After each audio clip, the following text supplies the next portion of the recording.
Let's talk now to Paul Richards, former Labour Special Advisor, about what is going on in the Labour Party. Hello, Paul. How are you today, my darling? Good morning to you, Alex. How are you? Yeah, I'm very well. Not so much so for Sir Keir Starmer, though. He's sort of caved into the rebels. How serious, from the outside looking in, do you think this is? Well, it's not great. Let's be honest. It's not ideal. He's had to do a third screeching U-turn now on the PIP payments. I mean, the argument coming out of Downing Street is that this means that he's listening. He's heard what people have said.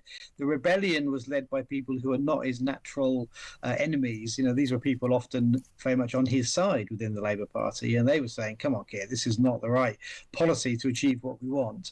And so he's had to go back to the drawing board and offer a series of concessions, most of which are designed to appease the MPs, but also it's a good message to those people who are really out there worried about their payments, being told, you know, well, if you're on payments now, you're not going to lose them. So it's not great, Alex, I suppose, in summary. But is that not just politics, really? I mean, his party's holding him to account. They're saying we're getting letters in our inboxes, emails in our inboxes and letters coming through about people desperately terrified about what this might mean for them. My constituents are worried. I've seen the volume of concern coming in, and my job is to represent them. Therefore, we're going to take the challenge to Sir Keir Starmer. And that actually you can have a gazillion people as a majority, but actually if the policy ain't going to fly, it ain't going to fly.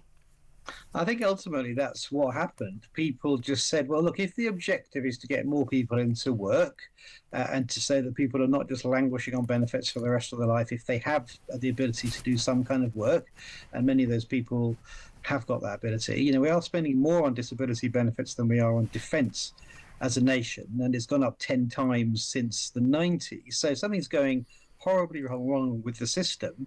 No one disagrees with that.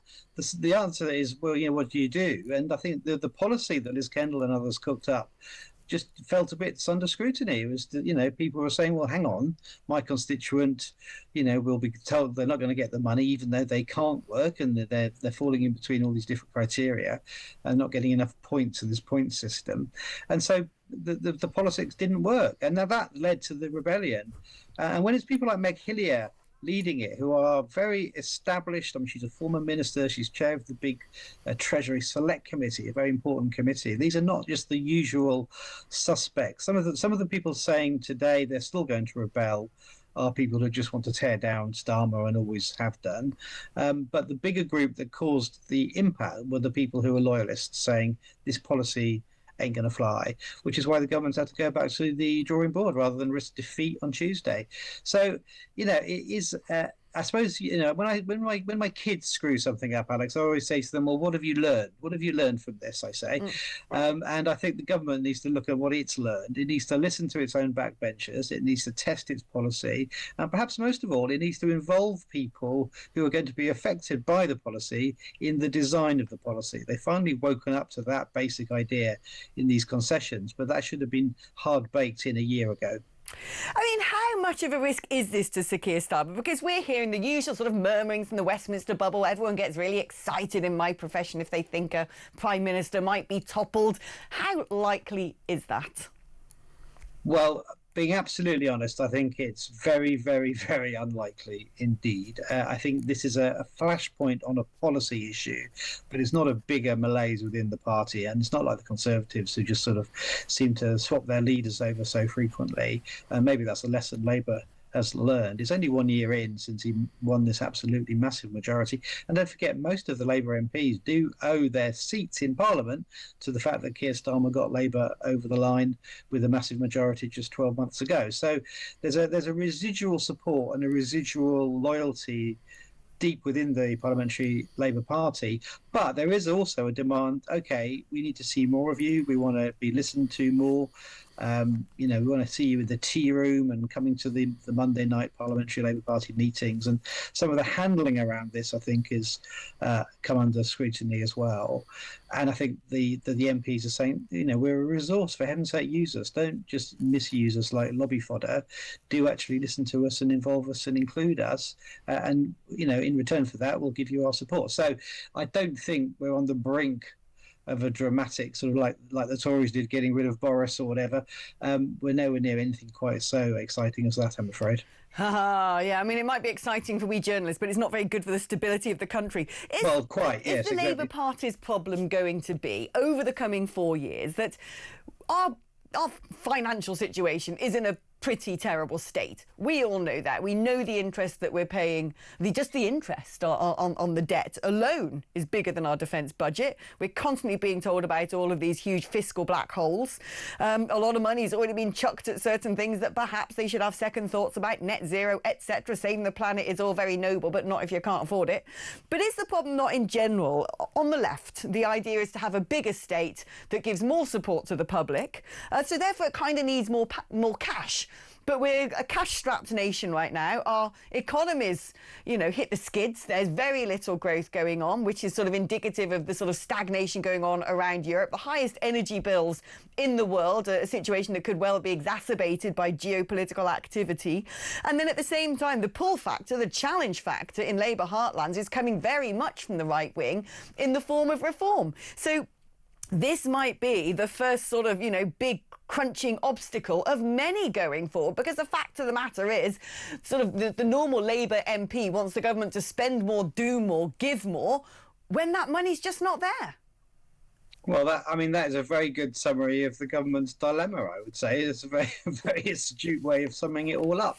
And that's why government is extremely hard. If you are a left government with a project to, as you described, get more things done and use the state for good.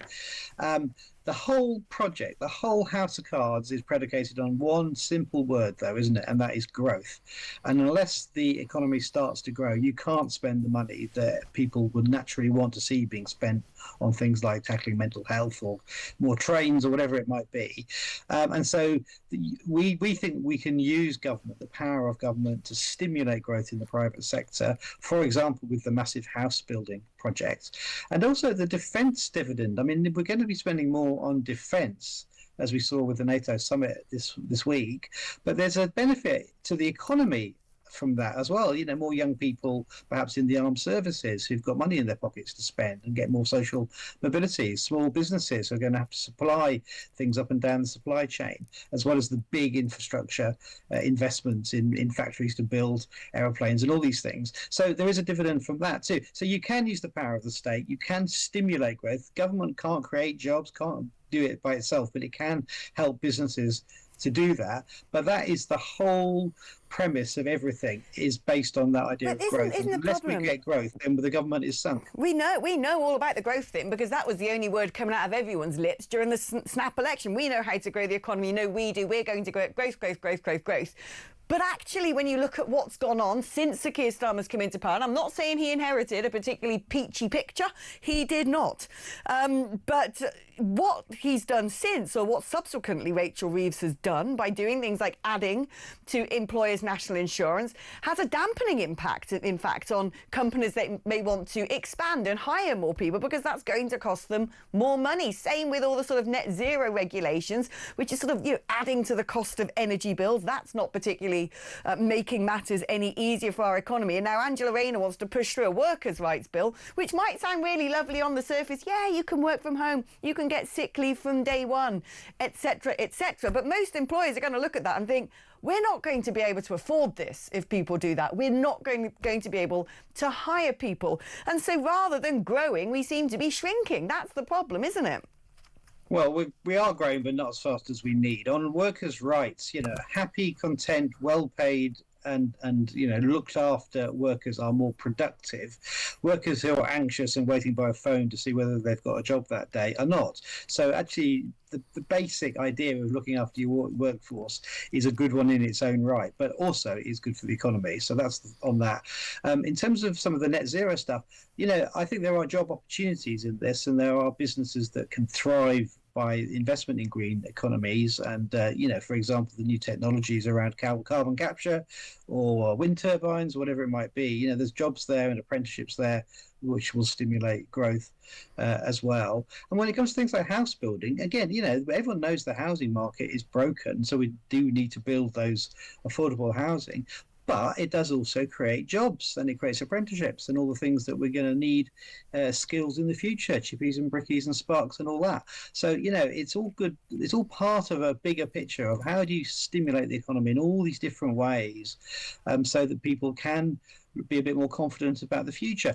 But the key point, surely, is there's no quick fix. So although it is rocky, and the kind of stories we're talking about today of rebellions and whatnot, it's a 5 or 10 year project to get the economy back on its feet, and it's going to take time. So the pressure on the government is that people want results straight away and start kicking off when they don't see them. But the things you need to do to get the end result do take time. I mean, the problem is, though, the general public are looking at all of this, and what they see when they see the cuts being made to pensioners and their fuel allowance, the cuts being made to people on PIP, etc., is actually they want the cuts to be made when it comes to propping up people who've broken into the country, who've come here illegally.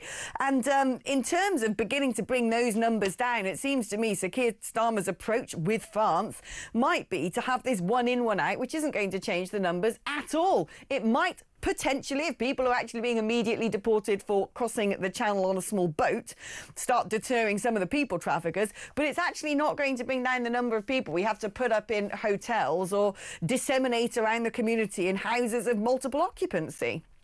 I mean, the Labour government's closing the hotels because I think we can all agree that is a disastrous policy, and people shouldn't be in those hotels, and hotels should be for people to go on holiday, not to live their lives while waiting for their asylum claims.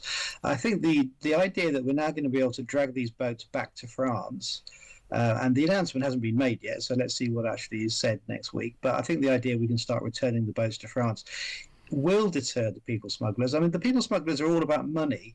That's all they're for. So if you can disrupt the business model and make it unprofitable for them, they'll just go do something else. So it does help to disrupt that, and that stops some of those terrible crossings. I mean, the numbers are down, I think, this week, but it's all tied to the weather, isn't it? So, we know it's an ongoing problem, but it will help to do that as well. And I've always said, and I've said this to you, the French need to do more. The French government seems to have a sort of rather lax attitude towards this, and are quite happy to see some of these boats leave their shores without much disruption from the gendarme, and they just need to up their game as well. They're getting a lot of money from the British taxpayer, and that needs to be better spent, in my opinion. I couldn't agree more. Paul Richards, former Labour Special Advisor, thank you ever so much for joining us.